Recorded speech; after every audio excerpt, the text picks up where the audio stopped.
My parents canceled my 18th birthday to comfort my spoiled sister, then used my party fund for her luxury trip.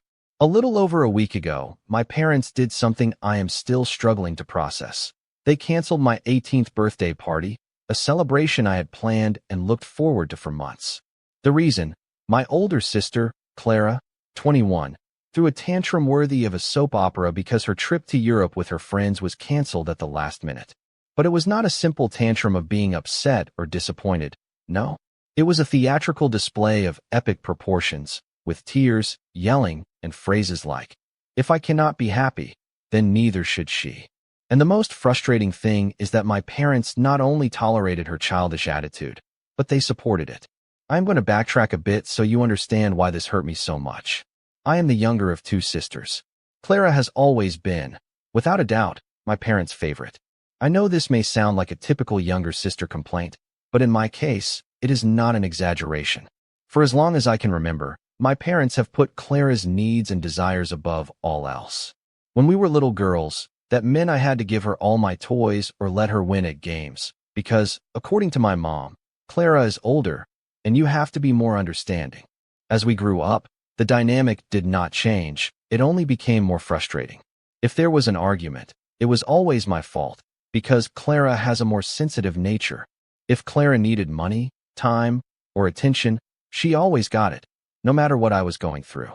I have spent my whole life feeling like a footnote in my own family, as if my role was to be Clara's support and never the center of attention. But what happened with my 18th birthday was the last straw. My 18th birthday was important to me. I am not a person who throws big parties, but this time I wanted something special. I saved for months, working part-time and doing small errands to raise money. I planned every detail with my best friend. We rented a small venue, hired a DJ, chose a menu with my favorite dishes, and bought beautiful decorations. Everything was ready for an unforgettable night. Or so I thought. Everything fell apart 2 days before the party, when Clara received an email informing her that her flight to Europe had been canceled. She had planned this trip with her friends for weeks, and I understand that she was disappointed. Anyone would be. But her reaction was completely disproportionate. She locked herself in her room, crying, yelling that her life was unfair and that she could not believe something like this was happening to her. At first, I thought she was exaggerating, but I did not worry too much. I told myself, this will pass, as always. But it did not pass. Every time Clara left her room, it was to create more drama. She yelled that she did not want to see anyone, that the world was a horrible place, and that no one understood what she was going through. My parents, instead of telling her it was just a temporary setback and that she could reschedule her trip, started pampering her as if she were a little girl. They brought her food from her favorite restaurant, bought her a lot of things to cheer her up, and even offered to fund another trip later. At first, I tried not to let this affect me. My birthday was still important to me, and I was not going to let Clara's drama ruin my day. But the night before my party, everything changed. While I was finishing preparing the decorations at the venue with my best friend, I received a call from my parents. My mom, in her most condescending tone, said, "Honey, we have been talking, and we think it would be best to postpone the party. Clara is going through a very difficult time, and it would not be fair to do something so big when she is feeling this way."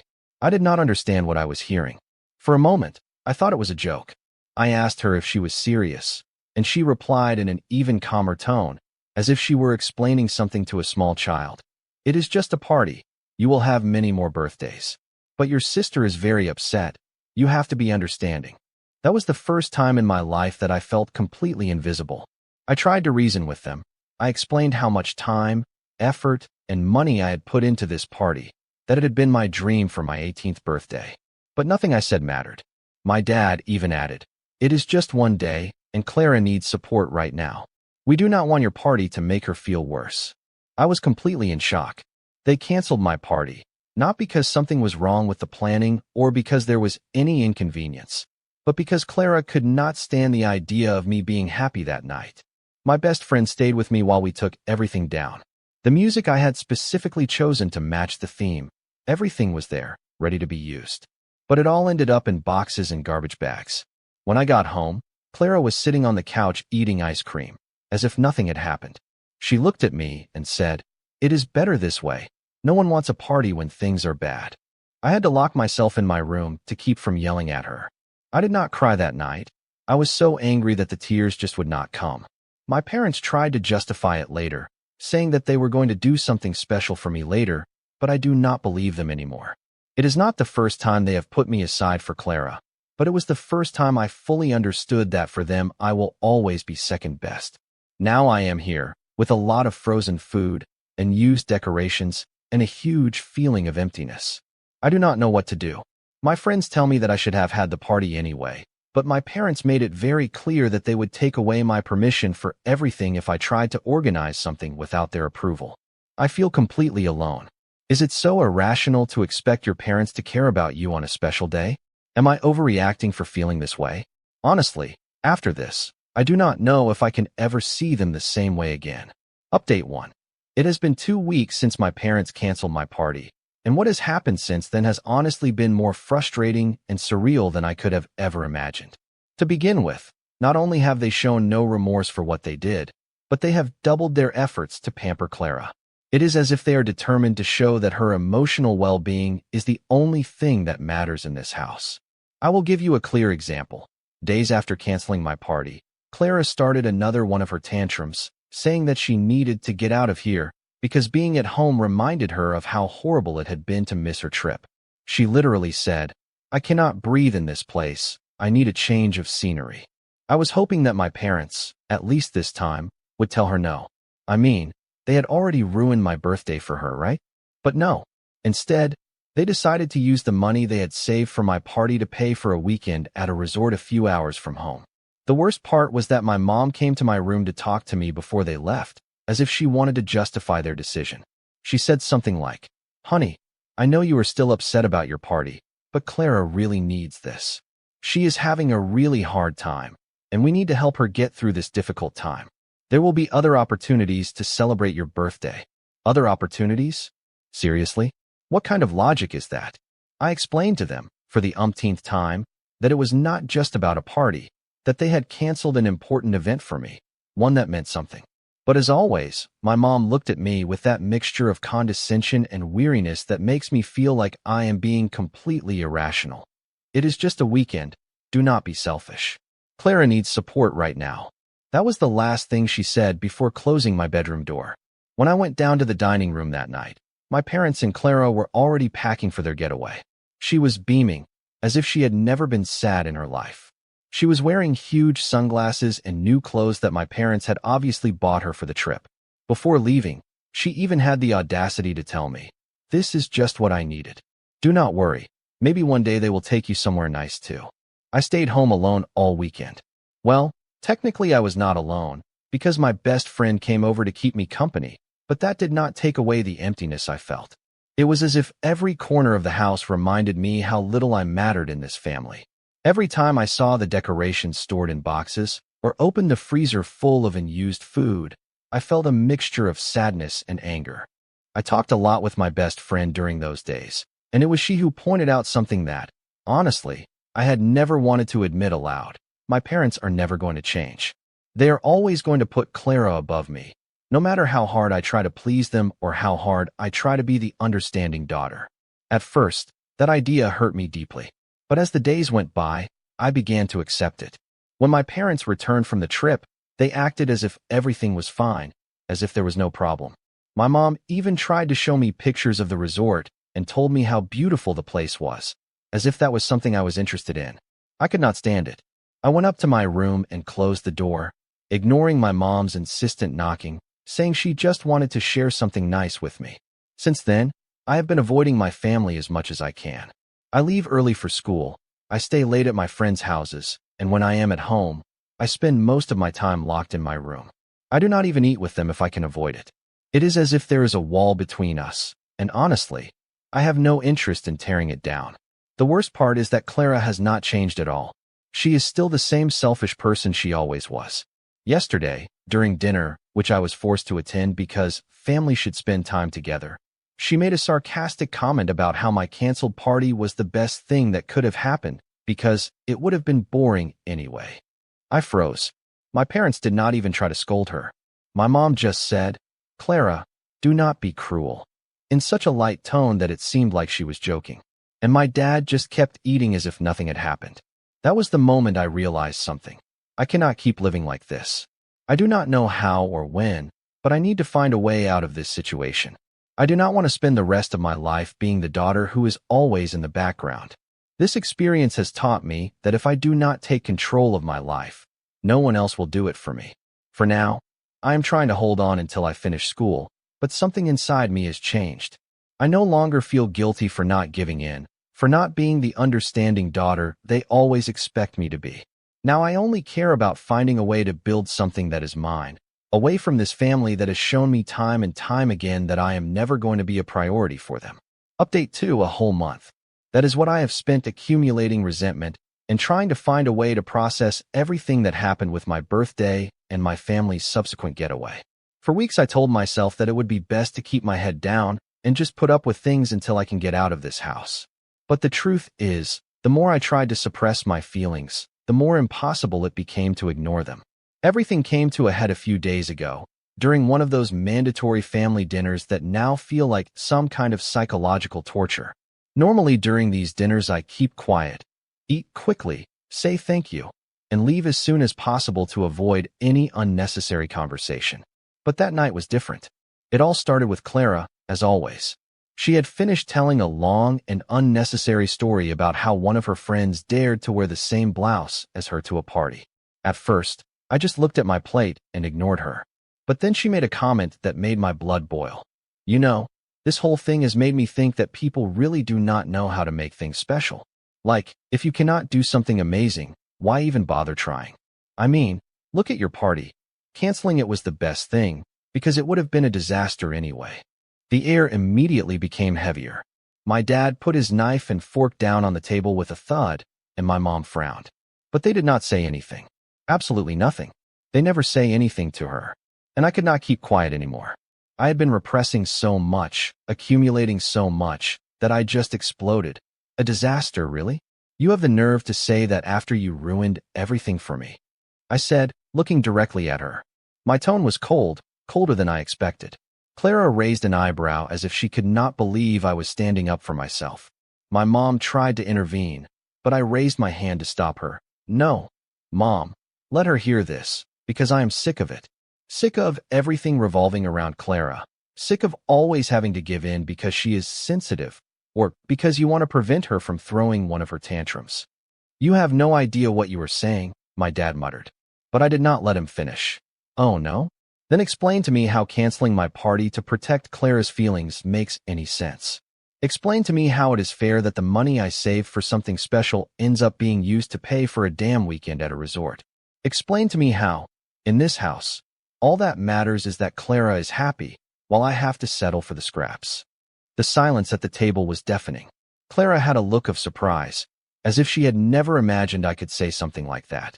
My mom looked horrified, and my dad was looking at me as if I were speaking in a language he did not understand. You are so selfish, Clara finally muttered, breaking the silence. I cannot believe you are making this about you, when clearly I was going through something difficult. That was the point where I did not care anymore. Difficult? The difficult thing is living every day feeling invisible. The difficult thing is having your own parents make you feel like you do not matter because they have to make sure that you, Princess Clara, are comfortable and happy. The difficult thing is working, saving, and planning something that means a lot to you, only to have it taken away because your older sister cannot stand to see someone else be happy. The words came out like an avalanche.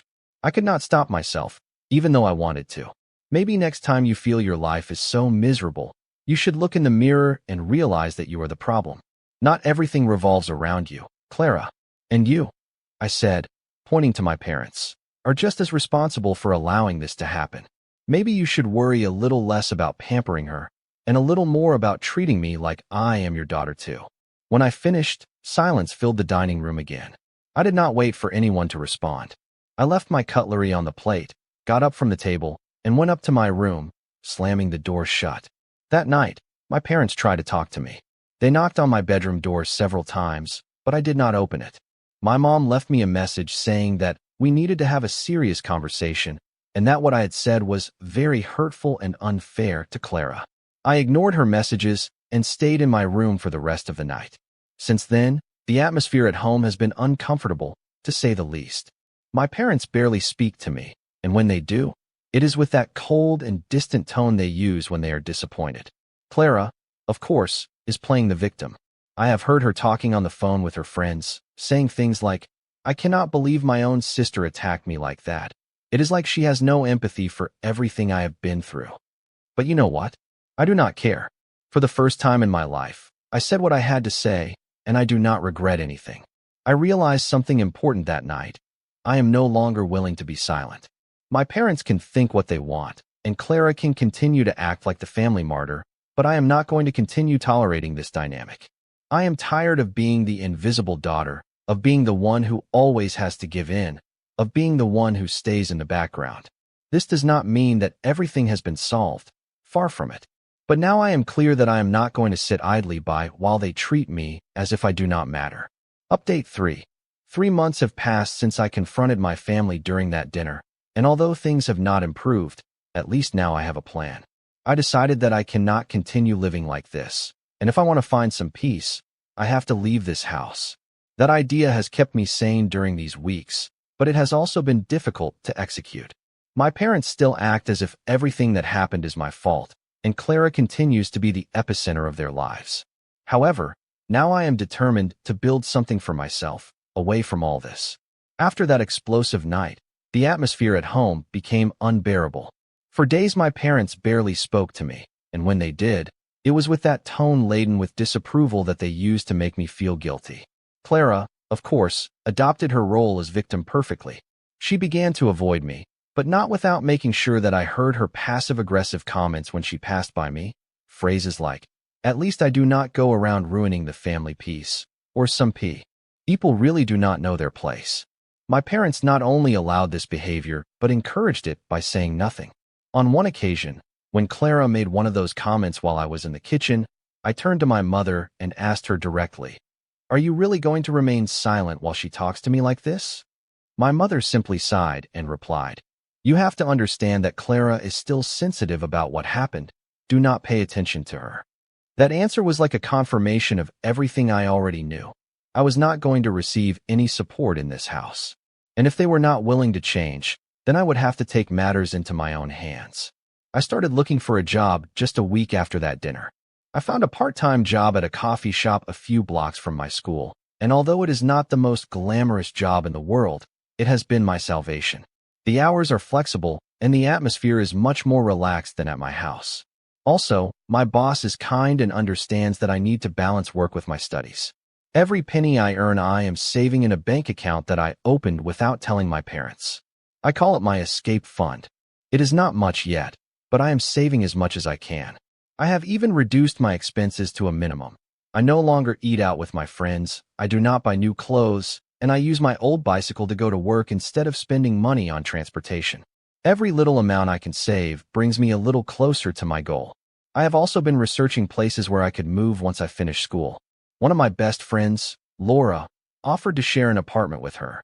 Laura knows everything that has happened, and she has been one of the few people I can really trust.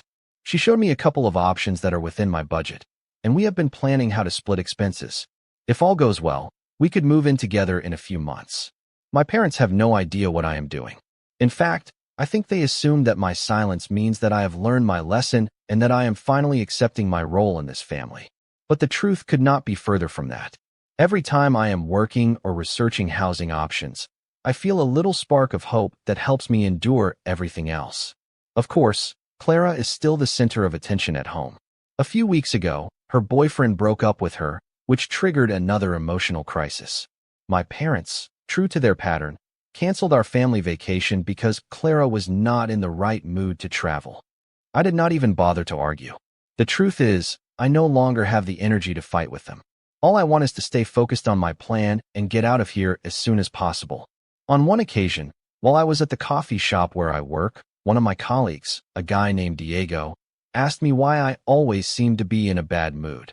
I did not know how to answer him at first, but we ended up having a longer conversation than I expected. I told him a little about my family situation, and although I did not give him all the details, he simply said, "Do not let them stop you. If you know what you want, go for it. No one else is going to do it for you." That phrase stuck with me. as obvious as it may seem. Hearing it from someone else gave me a different perspective. This plan I am building is not just to get away from my family. It is to prove to myself that I am capable of taking control of my life. Right now, I am counting down the days until graduation. Once I finish school, it will be a matter of weeks before I can move in with Laura and start over. I do not expect it to be easy, but at least it will be mine. What keeps me most motivated is the idea that one day my parents will realize everything they have done. I do not know if that time will come, but in the meantime, I will keep moving forward, one step at a time. This is the beginning of my escape. And although I am still in the early stages, I can already feel that I am regaining a little bit of my freedom. Update 4, 5 months. That was the time I needed to prepare my departure, and finally, a few weeks ago, I did it. I moved. I left the house without looking back, leaving my parents and Clara with a letter that said everything they never took the time to listen to. But what I discovered in the process caused everything to take an unexpected turn, one that I am still trying to process. I will start from the beginning. 2 weeks ago, while my parents were out doing one of the 1,000 things they do for Clara, I think they were helping her choose new furniture because, according to them, she needed to renew her space after her last crisis. I took the opportunity to pack my things. I had spoken with Laura, and we already had everything ready to move into the small apartment we found. She even came to help me load the boxes into the car. It was quick, quiet, and efficient. Before I left a letter on the dining room table. In that letter, I was brutally honest. I explained to them that for 18 years I had been treated like a shadow in my own family, that my birthday was the last straw, and that I was no longer willing to be anyone's second best, especially Clara's. I asked them not to try to contact me unless they were willing to acknowledge the harm they had done to me. I also included a detailed breakdown of all the expenses I incurred for my canceled party, pointing out that they owed me that money if, someday, they decided that my time and effort also had value. I left the house feeling incredibly relieved. For the first time in my life, I felt that I was taking control of my destiny. I did not know how my parents or Clara would react when they returned, but I did not care. I was free.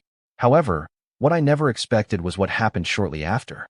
While unpacking my things in the new apartment, I found a folder that I had packed inadvertently. It was one of those old folders that were stored in my bedroom closet, where my mom used to put important papers when we were younger. I never paid attention to it because I assumed it only contained old school documents or unimportant things. But that night, after a long day of moving, I decided to open it out of curiosity. What I found inside left me completely speechless. Among the papers, there were several receipts, certificates, and documents related to Clara. At first, it did not seem like anything out of the ordinary, until I found a file labeled with her name and a word that made my heart stop: adoption. I could not believe what I was seeing. Inside the file, there were legal papers confirming that Clara was not biologically my parents' child. She was adopted when she was 3 months old. There were birth certificates, letters from the adoption process, and even a picture of her as a baby, being held by my parents at the adoption agency office. I sat on the floor, reading everything over and over again, trying to understand. Everything started to make sense. The way they always treated her as if she were special, as if the world revolved around her, as if she were a fragile figure who needed to be protected at all costs. Everything fit now, but at the same time, I was filled with questions. Why did they never tell me? Why did they try to hide it? And above all, why was there such a marked difference in the way they treated us? I am their biological daughter, but they always made me feel like I was the stranger in the family, while Clara received all the love and attention. I decided not to tell Laura anything at that time. I needed time to process everything before telling anyone. During the following days, I spent hours thinking about what I should do with this information. Part of me wanted to call my parents and confront them, demand answers, but another part of me knew that I was not ready to face that conversation. Things took an even stranger turn when, a few days after my move, I received an email from my mom. In the message, she begged me to come home. She told me that Clara was devastated, and they did not understand why I had left that way. She also mentioned, almost in passing, that they were going through a difficult time and needed my help. She did not specify what kind of help, but the tone of the message was clear. They wanted me to return to fulfill my role as the daughter who puts up with everything. I did not reply. I could not. I was so full of mixed emotions about what I had discovered that I did not know how to address the issue. But now I know that I cannot remain silent for much longer. I am planning my next step. I want to confront them, but this time on my own terms. I want them to know that I discovered the truth, but I also want to understand why they chose to treat me this way. I want to know if they ever saw me as anything more than an obligation, or if I was simply the wild card in a family that revolved around Clara. For now, I am trying to stay focused on my new life. Laura has been a great support, and working at the coffee shop has given me some stability. But I know that this discovery will change everything, not only for me, but for them as well. The turn my life has taken in recent weeks makes me feel like I am living in a dramatic novel. But it has also given me something I have never had before: clarity. I know I am on the right path. And although I do not know how this story will end, I am ready to face whatever comes. Final update. 6 months have passed since I left my parents' house, and I can say with complete certainty that it has been the best decision of my life. However, what happened after my move and the discovery I made about Clara has been more complicated than I expected. Not only did I confront my family, but for the first time in my life, I decided to take complete control of the narrative. And honestly, my revenge could not have been sweeter. After discovering the adoption documents, I spent weeks trying to decide what to do. It was not just the shock of knowing that Clara was not biologically my parents' daughter, it was the way everything made sense. For years they had made me feel like I was the intruder, the one who did not fit in, while Clara always got the best of everything. At first, I thought that maybe the fact that she was adopted could explain their extreme favoritism. But then I realized something even more painful. The problem was never me. The problem was always them, my parents, and their inability to treat me like a daughter equal to Clara. I decided that I could not remain silent any longer. I needed answers. So one day, about a month ago, I wrote a message to my parents asking them to meet. It was short, direct, and clear. We need to talk. I am ready to say what I have to say. You better be too. I did not mention anything about the documents. I wanted to see how they would react when I confronted them directly. The meeting took place at their house, the same house I left feeling invisible. When I arrived, my mother was nervous, and my father seemed annoyed. Clara, of course, was not there. According to my mother, she did not want to be present because she was still very hurt by your departure. Honestly, better for me. I did not want Clara to distract from what I had to say. I started calmly but directly. I explained how I had felt for years, how they had always treated me like a second-class daughter, while Clara received all their time, attention, and resources. I told them how they made me feel the day they canceled my birthday party, and how that was the breaking point for me. My mother tried to interrupt me several times with phrases like, "That is not true," or "We always try to do the best for both of you." But this time I did not let myself be manipulated. Then, without warning, I took out the adoption documents I had found. I placed them on the table and said, "Explain this to me." The color drained from my mother's face, and my father looked at me as if I had just punched him in the stomach. It was a moment of complete silence, broken only by the sound of my mother stammering. Where did you get that?"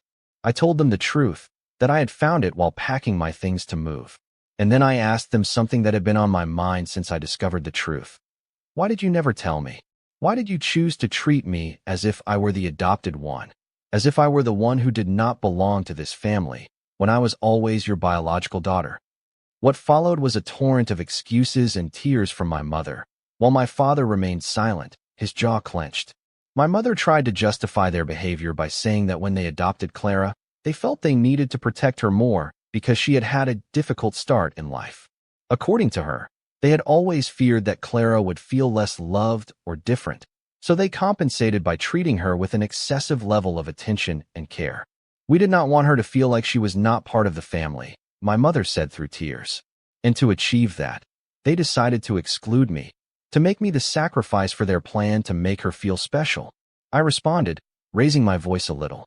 My father finally spoke, but what he said only infuriated me more. "You do not understand. It was not intentional. We just wanted the best for both of you." I laughed bitterly. The best for both of us? Because it never felt that way. It was always the best for Clara, and whatever was left for me. That is when I decided it was time for my final revenge. I had come prepared. I opened my bag and took out an envelope full of copies of the adoption documents. I told them that if they ever tried to contact me to ask for anything or to try to emotionally manipulate me, I would send those documents to Clara. My mother immediately panicked, begging me not to. According to her, Clara was not ready to know the truth about her adoption, and revealing it could ruin her life. My father tried to intimidate me, telling me that would be cruel and unnecessary. Cruel? Cruel like canceling your daughter's birthday and using the money to take another one on a trip? Cruel like making me feel invisible my whole life. They both fell silent. I made it clear to them that it was not an empty threat. I do not plan to destroy Clara, but I want them to know that they no longer have any power over me. I told them that I am no longer the child they can ignore, manipulate, or push aside. Now I am the one in control, and if they want any relationship with me in the future, it will be on my terms. I left that house feeling lighter than ever. I have no plans to use those documents unless absolutely necessary. But simply knowing that I have that card in my hand is enough. I finally have control, and they know it. Since then, I have not had contact with them. My parents have sent a couple of messages, but I have not responded. I do not need anything from them. I am building my own life away from their favoritism and toxicity. Clara, for her part, continues to live in her bubble, and frankly, I do not care.